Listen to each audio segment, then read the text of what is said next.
Good day mga kamoto, sa video nating ito ay silipin natin ang isang motor na naman ni Honda na sa kasalukuyan ay may bago ulit na masasabi nating upgrade pagdating sa kanyang graphic design.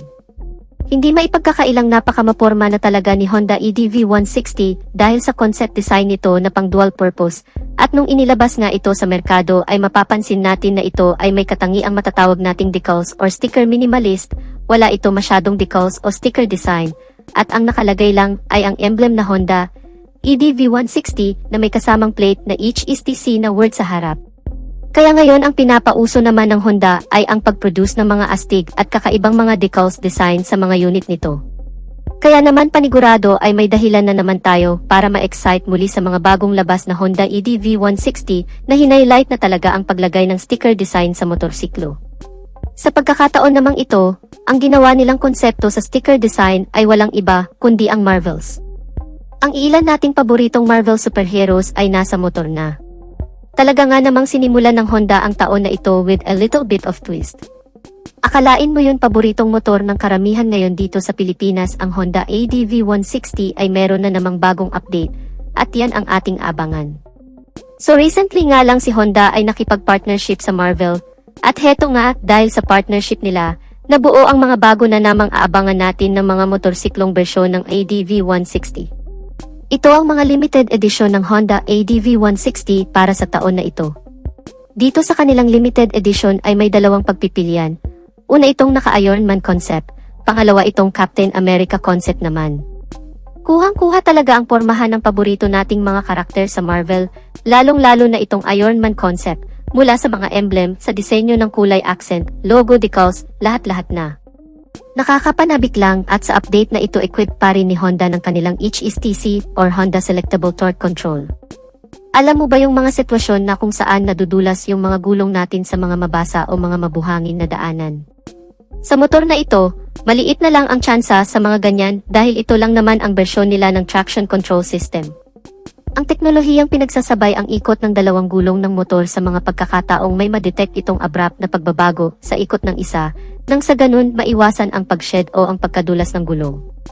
At heto pang isang pinakadelikadong mangyari sa atin, ang mag-lock ang ating mga gulong kapag biglaan mong pinihit ang iyong preno sa emergency situation ay may iwasan na din yan dito dahil meron na itong anti-lock braking system or ABS, kaya napakahanip ng motor na ito sa larangan ng safety at pati na din pala comfort dahil equipped na rin ito ng mahabang telescopic fork sa harap at sa likod ay ang dual shock absorber na mayroon ng subtank para talaga sa precise na response sa mga road.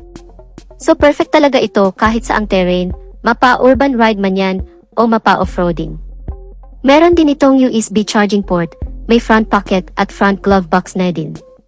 At ang kagandahan pa sa motor na ito ay meron itong malawak na underseat compartment na kasya ang half-face helmet at may mga matitira pang mga espasyo para sa iba pang mga bagay-bagay. All LED na ang mga ilaw, goods na goods din dito. Side stand sensor para sa added safety at hindi ka natatakbong nakalambitin ang side stand mo at hazard function switch for added safety pa din, talagang napaka fully packed na. Regarding naman sa instrument cluster nitong motor, ay naka fully digitalized pa din at napaka makulay at bukod sa kumpleto at komprehensibo, napaka user friendly na din ang dashboard ng motorsiklong ito. At ngayon nandun na nga tayo, napakaangas ng bagong mga limited edition na ito. Yung pormahan pa lang at mga features, talaga nga namang papangarapin mo. Pero ang tanong may nabago ba sa specs ng makina nito? Kaya ito na at pag-usapan na kaagad natin ang specs ng makina ng bagong Honda EDV 160. So ang bagong Honda EDV 160, bagamat may mga bago itong decals, sticker, graphic design at kulay, ay wala naman talagang nagbago sa unang release ng Honda EDV 160. Meron pa din itong engine displacement na 160 cubic centimeter, liquid-cooled, 4 valves, single overhead cam, at equipped pa din ng enhanced Smart Power Plus na teknolohiya ng mga makina ng Honda. So pang moderno talaga, at dahil sa makinang ito, bukod sa power, ay bibigyan ka din ito ng isang magandang ekonomiya pagdating sa gasolina. So it's a great combo, power at ekonomiya sa gasolina makukuha mo dito, dahil sa kanyang pagiging ESP+. Speaking of gasolina, ang fuel tank capacity nito ay 8 liters, so ang layo talaga ng maabot mo sa full tank ng motor na ito. Seat height naman, kung ikukumpara mo dun sa lumang ADV 150 ay binabaan na nila ito ng mga 10 mm, para mas lalo pang maging swak sa mga tipikal na Pinoy ang height at flat-footed ka din. Pati nga ang bigat mga kaibigan ay yakang-yaka pa din dahil similar lang din ito sa old ADV.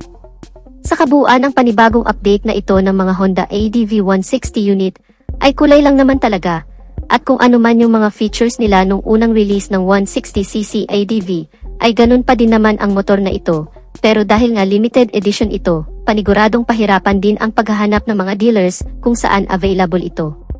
Sana nga hindi na patagalin at dalhin na din ito dito sa Pinas. So anong masasabi nyo sa bagong limited edition ng Honda ADV 160? Just comment your thoughts in the comment section below. So dito na natin tatapusin ang ating video mga kamoto.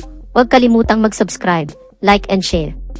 Maraming salamat sa walang sawang pagsuporta. Ride safe and God bless.